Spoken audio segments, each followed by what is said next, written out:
bark. Maybe then you'll earn the right to stand in my house. Look at you, standing there like you belong in the same room as us.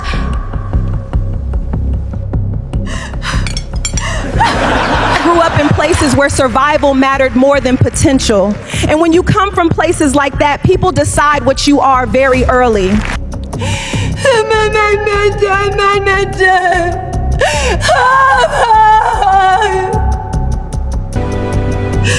I am sorry for treating you like that. Bark or get out. You people become dangerous the moment someone treats you like a human being. Soft jazz floated through the mansion while crystal glasses clinked beneath golden chandeliers. Laughter echoed across the enormous dining hall. Rich people laughing too loudly at jokes that weren't funny.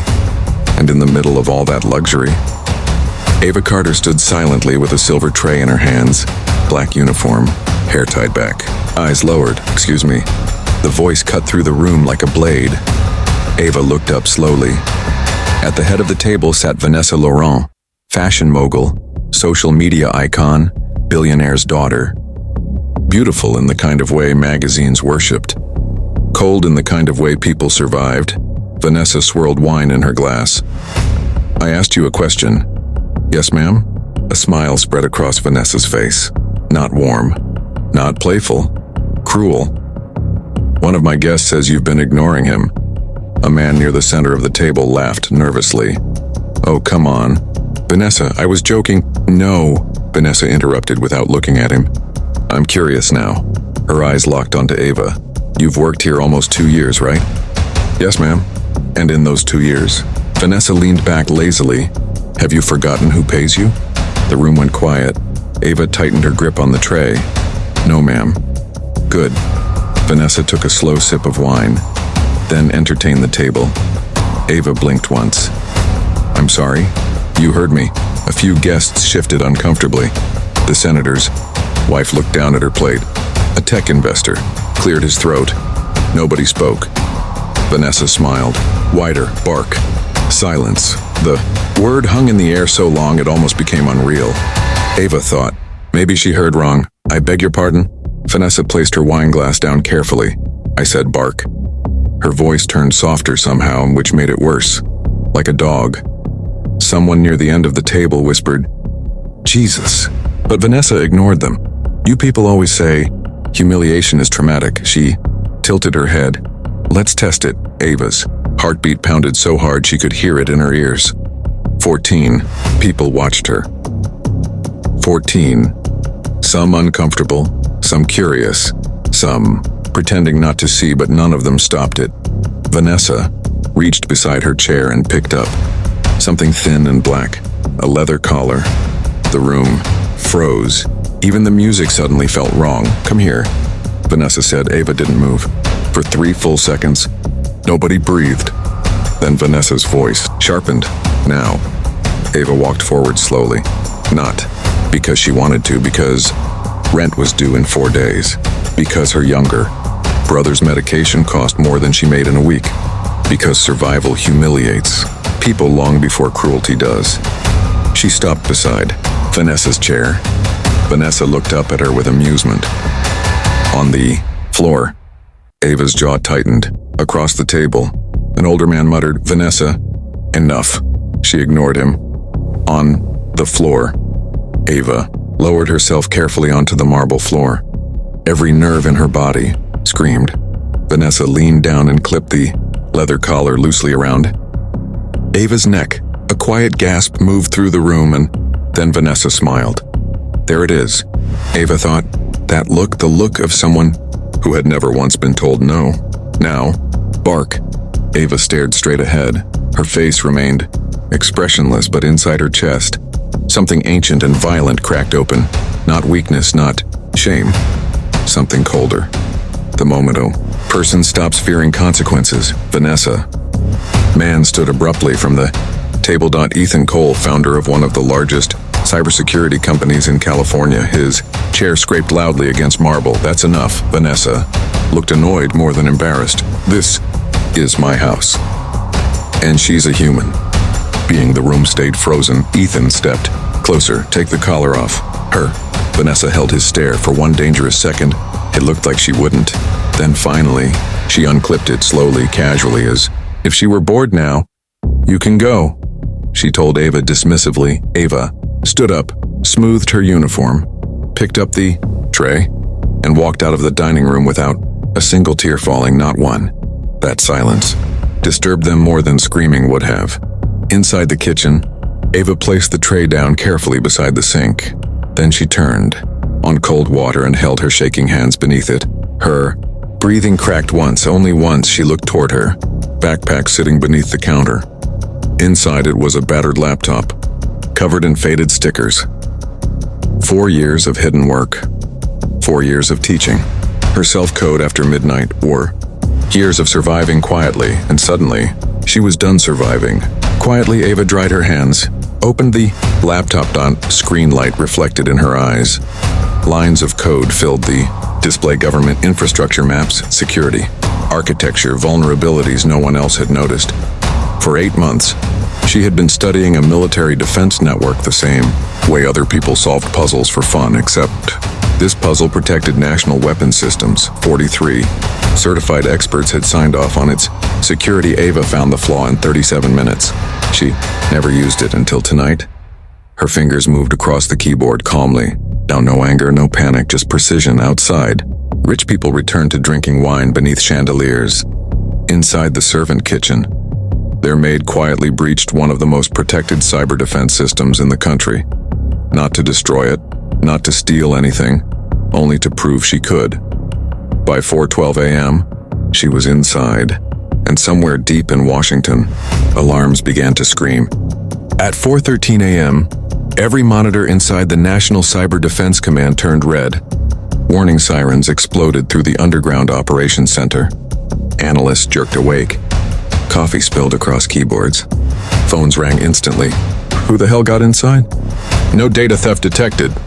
Check the weapons grid. Satellite systems. Still operational. A young technician stared at his screen, confused. Sir, they didn't take anything. The room paused. What? They accessed the core server. He swallowed hard, but they left files behind. General Marcus Hale entered the operations floor 2 minutes later wearing combat boots and a half-buttoned uniform shirt. Everyone straightened immediately. Hale had spent 28 years in military intelligence, Afghanistan, cyber warfare, counterterrorism. Nothing surprised him anymore. Until tonight. Show me. A senior analyst pulled up the breach report. 3 folders appeared on screen. Node 7 vulnerability backdoor pathways, fix your system. Someone whispered, "No way." The files opened. Detailed documentation flooded the monitor. Every weakness, every flaw, every correction needed, clean, brilliant, terrifying. General Hale read silently for nearly 30 seconds. Then, whoever did this could have collapsed half our defense network. Nobody answered, because everybody knew he was right. Instead, the intruder fixed weaknesses they were too blind to see themselves. At the bottom of the final document was a single sentence. You spent $400 million building walls and forgot the floor existed. Silence filled the room. Then another line appeared beneath it. You're welcome. One analyst whispered, "Oh my God." General Hale's eyes narrowed. Trace it. We're trying, sir. No, Hale said coldly. Try harder. Atlanta, Georgia, 7:02 a.m. Ava Carter sat alone at a bus stop downtown. Backpack between her feet. Cheap coffee in one hand. Her phone in the other. Rejected job applications filled her inbox. Thank you for applying. We've decided to move forward with other candidates. 23 times. Ava stared at the screen blankly. No degree, no references, no connections. Nobody cared what she knew. People only cared where you learned it. And she learned everything alone. A city bus roared past. Ava closed her eyes briefly. She should have felt angry after last night. Humiliated. Broken. Instead, she felt strangely calm, like something inside her had finally stopped begging the world for permission to exist. Her phone buzzed. Unknown number. She ignored it. It rang again immediately. Then again. Ava answered with irritation. Yes, Miss Ava Carter? Depends who's asking. A pause. Then, General Marcus Hale, United States Cyber Command. Ava frowned. Oh, what? At that exact moment, a thunderous roar shattered the morning sky. People on the sidewalk looked up. Cars slowed. A black military helicopter appeared between skyscrapers. Low, fast, violent. Wind blasted through the street as the aircraft descended toward an empty parking lot across from the bus stop. Pedestrians started filming instantly. Ava stood slowly. No way. The helicopter touched down hard. Military personnel jumped out first. Then General Hale himself stepped onto the pavement. Tall, gray-haired, controlled. His eyes locked onto Ava immediately. The entire street went silent. Hale walked toward her calmly while rotors screamed overhead. Ava Carter? Yes. You breached a classified defense network 6 hours ago. People nearby turned to stare. Ava blinked once. You're welcome. For the first time in years, General Hale almost smiled. Across the city, Vanessa Laurent was halfway through breakfast when her assistant ran into the dining room, pale-faced. Miss Laurent. Vanessa looked annoyed. What? There's a military helicopter outside. Vanessa frowned. What are you talking about? They landed near the property. What? She walked toward the front windows in disbelief and froze. Across the street, military personnel surrounded Ava. Her maid. No, former maid. Vanessa laughed once in confusion. What is this? Some kind of joke? Then she watched General Hale extend his hand toward Ava respectfully. Respectfully. Something uncomfortable moved through Vanessa's stomach.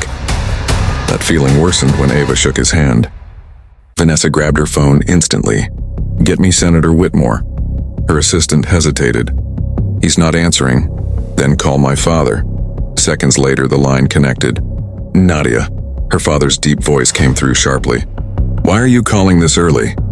There are military officers outside my house talking to one of my employees. Silence. Then what employee? The maid. Another silence. Longer this time. What is her name? Vanessa rolled her eyes impatiently. Ava Carter. Everything changed. The silence on the other end became dangerous. Her father spoke carefully now. Listen to me very closely. Vanessa straightened unconsciously. You will not interfere with those officers. What? You will not ask questions. You will not make calls, and you will stay away from that girl. Vanessa laughed incredulously. Dad, she cleans my bathrooms. And apparently, he replied quietly, she can access systems nations kill for. Vanessa's smile disappeared. Outside the window, she watched Ava speaking calmly with the general. Still carrying the same worn backpack, same cheap clothes, same girl she had ordered onto the floor last night. But somehow, not the same at all anymore. Who is she? Vanessa whispered. Her father answered with something close to fear. Someone you should have treated carefully. General Hale opened the helicopter door. I'd like you to come with us. Ava looked at him cautiously. Am I under arrest? No. Then why does this feel like a kidnapping? A few nearby soldiers hid smiles. Hale studied her for a moment. You exposed vulnerabilities our best experts missed for almost a year. Ava shrugged lightly. They weren't looking in the right place. One analyst nearby actually laughed in disbelief. General Hale did not. What you did last night should have been impossible. Ava glanced toward Vanessa's mansion across the street. Her eyes found Vanessa standing near the gate watching silently. For a moment, neither woman moved. Then Vanessa stepped forward slightly. Ava waited. Vanessa opened her mouth. Nothing came out. Because some apologies arrived too late to survive the distance between people, Ava looked away first. General Hale gestured toward the helicopter. You coming? Ava adjusted the strap on her backpack, then calmly walked toward the aircraft. Toward the future. Toward the life nobody believed she belonged in. And behind her, Vanessa Laurent stood in perfect silence, realizing something horrifying for the very first time in her privileged life. The person she humiliated at dinner was the most powerful person in the room. The helicopter lifted into the sky at 7:26 a.m. Atlanta disappeared beneath clouds while Ava sat silently across from General Marcus Hale. No excitement, no panic, just exhaustion. the kind that settles into your bones after years of surviving things nobody notices. One of the soldiers handed her a headset. "You might want to put this on." Ava accepted it politely, then looked out the window again. Tiny roads, tiny cars, tiny people rushing through tiny lives. Funny, she thought.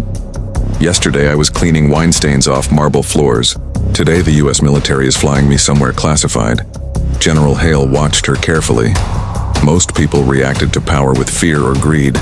Ava reacted like someone too tired to care. That interested him. "You're unusually calm," he said finally. Ava kept looking outside. "I had a worse night yesterday." The soldiers exchanged glances. Hale studied her for another moment. "You want to explain why one of the most advanced cyber intrusions in recent history came from a maid's kitchen?" Ava answered without ego.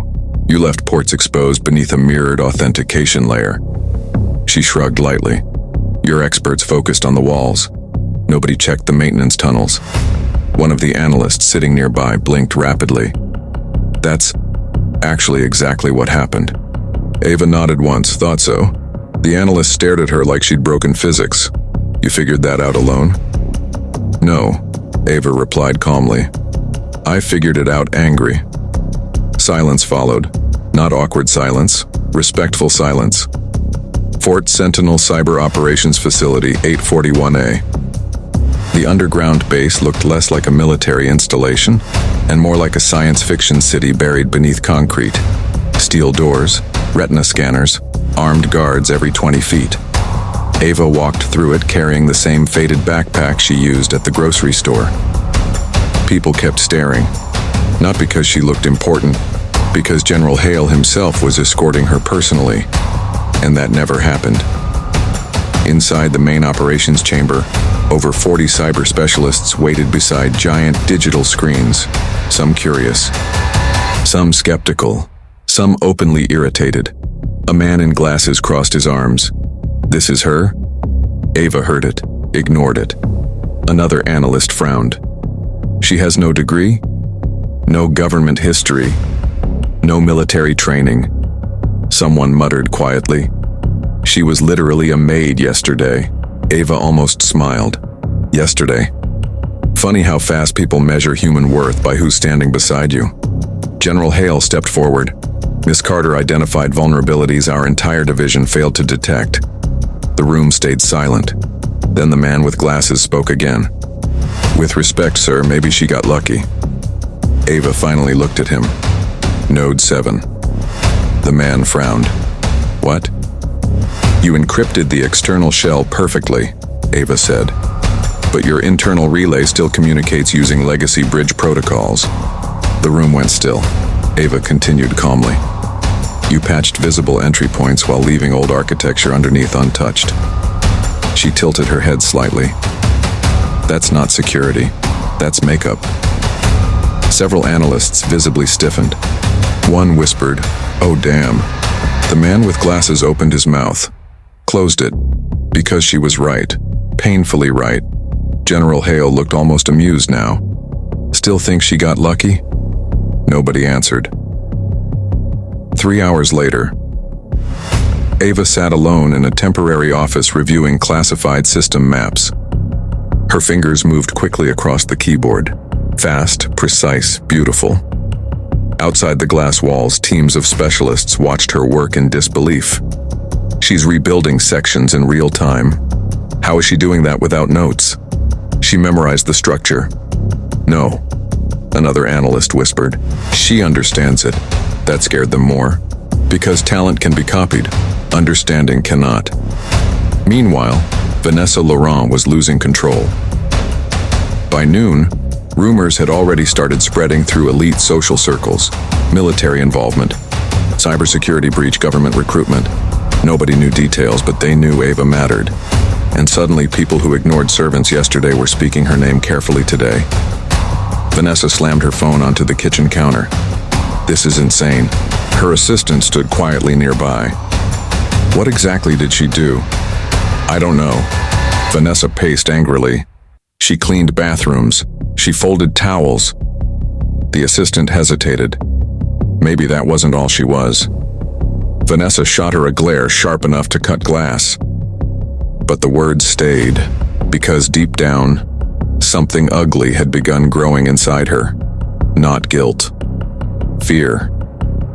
Fear that she had looked directly at greatness and saw only someone beneath her. That evening, General Hale entered Ava's office carrying 2 cups of coffee. "You've been working 9 straight hours." Ava didn't look away from the screen. "I've worked worse shifts." He handed her a coffee anyway. She accepted it quietly. After a moment, Hale spoke again. "Why leave the documentation?"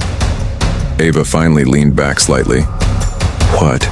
You could have sold those vulnerabilities." "Yeah, for millions, probably. Instead, you fixed them." Ava stared at the monitor for a long moment before answering. "When I was 13, she said softly, "my apartment building caught fire." Hale stayed silent. The alarm system failed. She took a sip of coffee. People could have died because someone decided shortcuts were cheaper than safety. Her eyes returned to the code.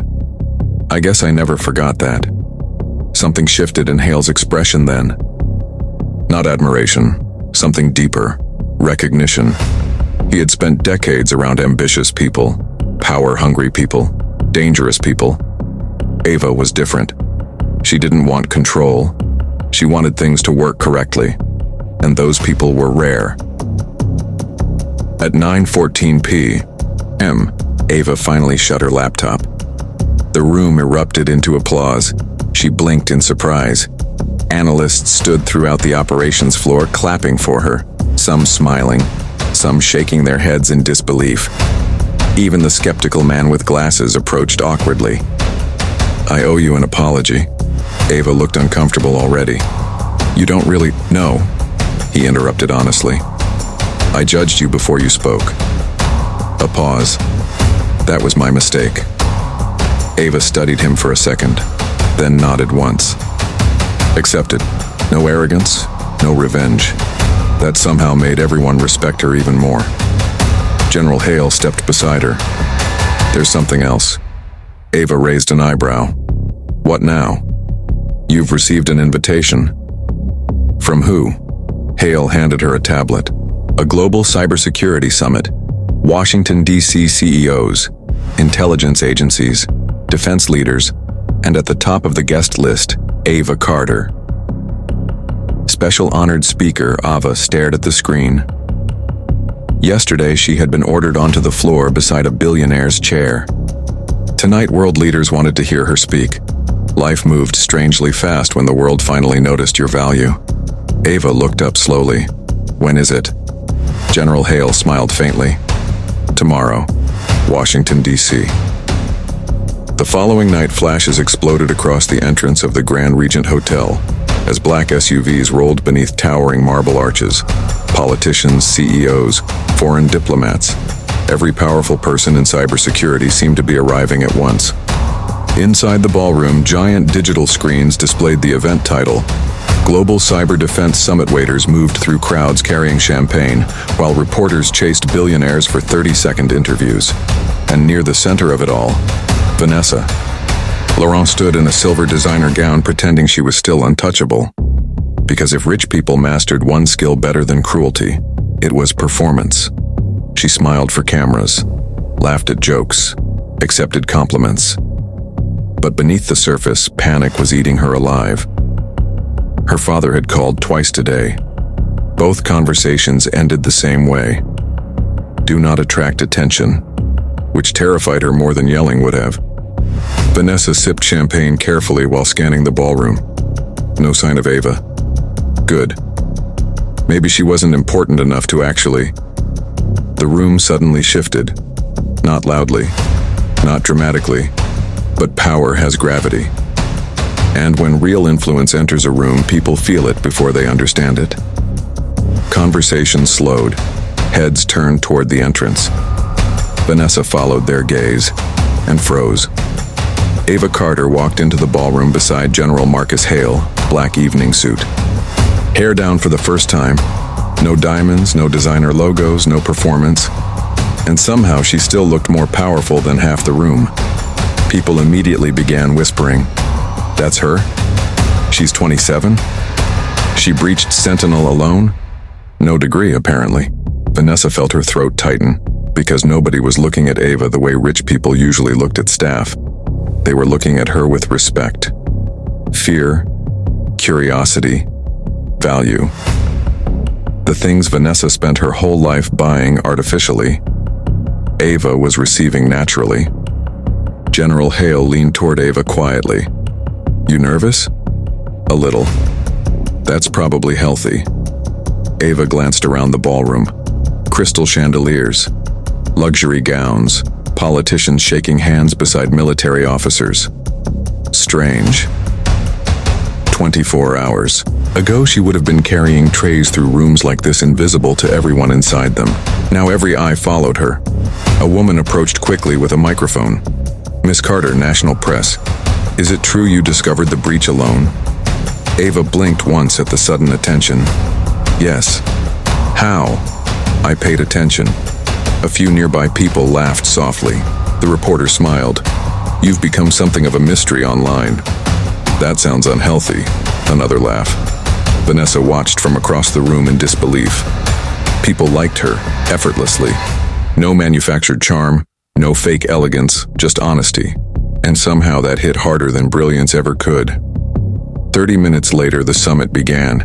A massive stage illuminated the ballroom while hundreds of guests took their seats. Vanessa sat near the front beside investors and diplomats. Then she saw the speaker list, and her stomach dropped. Final keynote speaker, Ava Carter. "Oh my God," she whispered. The lights dimmed. One by one, experts gave presentations on cybersecurity, global threats, military infrastructure. Then finally, the announcer's voice echoed through the ballroom. "Our final speaker needs very little introduction after the last 24 hours. Light applause. Please welcome Miss Ava Carter." The room erupted. Not polite applause. Real applause. Ava walked onto stage slowly. For one brief second, she looked overwhelmed by the size of the crowd. Then she reached the podium and steadied. Because some people become smaller under pressure, others finally become visible. Ava adjusted the microphone. Silence filled the ballroom instantly. She looked out across senators, generals, billionaires, and for a dangerous second her eyes landed on Vanessa. Neither woman moved. Then Ava began speaking. "I wasn't supposed to be here tonight." Soft laughter. True laughter. Not mocking. Human. Ava continued calmly. "I don't mean at this event." A pause. "I mean in rooms like this." The ballroom quieted further. "I grew up in places where survival mattered more than potential." She clasped her hands lightly. "And when you come from places like that, people decide what you are very early." Vanessa felt her chest tighten. Ava's voice remained steady. "They decide how intelligent you look, how valuable you sound, how far they think you'll go." No one moved. "Eventually," Ava said softly, "you start shrinking yourself to fit their expectations." Something painful moved through the audience, because too many people understood exactly what she meant. Ava glanced down briefly before continuing. "Yesterday morning, I was unemployed." Quiet murmurs spread. "2 nights ago, I was serving dinner at a private event." Vanessa stopped breathing. Ava never looked directly at her again, but suddenly every word felt aimed like a blade. There were powerful people in that room. Ava's expression stayed calm. Educated people. Successful people. A pause, and not one of them realized. The person refilling their water glasses understood systems they couldn't begin to explain. The ballroom became completely silent. General Hale watched from the front row carefully. Even he hadn't heard this part. Ava's fingers tightened slightly against the podium. Sometimes the world trains us to confuse status with intelligence. Her eyes swept across the audience slowly. To confuse wealth with worth. Vanessa's face burned hot, because now she knew. Ava remembered everything, every word, every humiliation. But Ava's voice never turned bitter. That somehow made it worse. "Here's what I learned," Ava said quietly. The most dangerous person in any room is the person everyone overlooked. Silence. Deep silence. Then applause started somewhere near the back. One person, then another. Then suddenly the entire ballroom rose to its feet. A standing ovation thundered through the hall. Vanessa stayed seated, unable to move, because for the first time in her life, she understood what power actually looked like, and it looked nothing like her. After the speech, dozens of executives surrounded Ava immediately. Business cards, job offers, interview requests, government contracts, people desperate to be associated with her now. Vanessa watched all of it from a distance, feeling something unfamiliar crawl through her chest. Regret, not because she hurt Ava, because she misjudged her, which revealed something horrifying about herself. A waiter passed carrying champagne. Vanessa grabbed a glass with trembling fingers. Then she heard a quiet voice behind her. "You should talk to her." Vanessa turned sharply. It was Ethan Cole, the cybersecurity billionaire who stopped the humiliation at dinner. Vanessa looked away bitterly. "She hates me." Ethan's expression stayed neutral. "No." He glanced toward Ava across the ballroom. "I think she stopped caring about you yesterday." That hit harder than hatred ever could, because hatred still gives you importance, indifference does not. Across the room, Ava laughed softly at something General Hale said. Bright lights reflected in her eyes, and for the first time, she genuinely looked free. 3 years later, Zurich, Switzerland.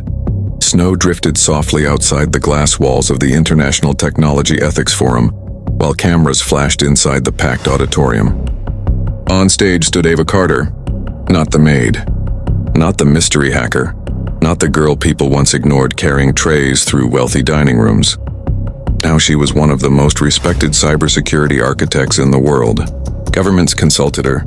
Universities studied her work. Companies rebuilt entire infrastructures based on systems she designed. But strangely, success had not changed her very much. She still drank cheap coffee, still wore simple clothes when cameras weren't around, still answered emails herself. And every year, no matter how famous she became, she gave one speech nobody ever forgot. The room quieted as Ava stepped toward the podium. Thousands watched her. Students, CEOs, diplomats, workers, people from every corner of the world.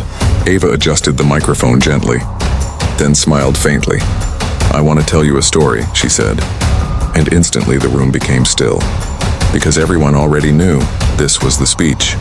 The one people uploaded online in pieces, the one translated into dozens of languages, the one that made grown executives cry quietly in hotel rooms at 2 in the morning. Ava looked across the audience calmly. 3 years ago, she began, I worked as domestic staff in Atlanta. The giant screens behind her displayed nothing. No dramatic visuals, no branding, just her. I was exhausted all the time. She smiled softly without humor. The kind of exhaustion where your body keeps moving long after your spirit sits down somewhere. The audience listened carefully. One night during a dinner party, someone tried to humiliate me publicly. A few people shifted uncomfortably. Ava's voice remained calm. She told me to get on the floor beside her chair. A pause, and bark like a dog. Silence spread across the auditorium. Complete silence. No phones moving. No whispers. Just thousands of people listening. I wish I could tell you I did something heroic, Ava admitted quietly. I wish I could say I stood tall and fearless and destroyed her with one perfect sentence. She shook her head slightly. But that's not what happened. Her honesty hurt more than drama ever could. I was tired, scared, humiliated. Ava folded her hands together gently. And sometimes survival looks less dignified than people expect. Somewhere near the front row, a woman wiped tears from her face. Ava continued, I sat down because I needed to survive the moment. The room remained completely still. Then Ava's expression changed slightly. Not anger. Wisdom. But here's the part people misunderstand about humiliation. She looked slowly across the audience. It only defines you if you stay there. Silence. One moment in your life is not your identity.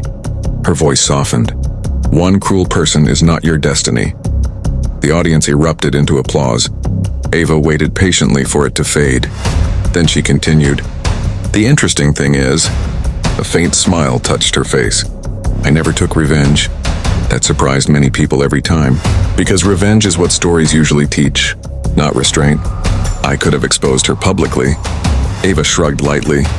I could have destroyed her reputation, her business, her social circle. A pause. But pain is contagious, and I didn't want to become the type of person who spreads it. The room fell silent again.